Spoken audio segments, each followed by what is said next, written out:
Soomaalidu waa dadka xalkoodu dhibtooda ka dhibadan yahay. Hal qof la dilayaa maxaa xalay inooga dhignaa saddex ka soo dila. War qof bay joogtay qof aan ka wada hadalno maxaa laga yeelay qofkani dhimay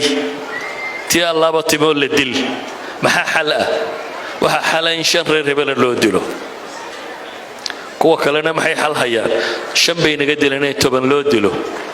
ilaa inta naarta ku wada gurmaysa ila meel kale kuma socotaane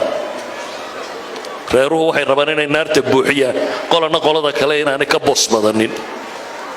intiina halkan fadhida ha ka qayb qaadanina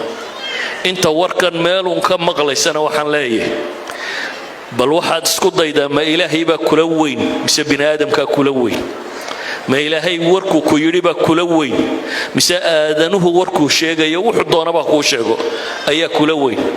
aakhir maxaad ilaahay la hortagi dagaal baad ku sii ordaysaa waad geeriyoone soo naar ma ilaahay uu igub naar baan doonaya waxaad la ordaysaa maaha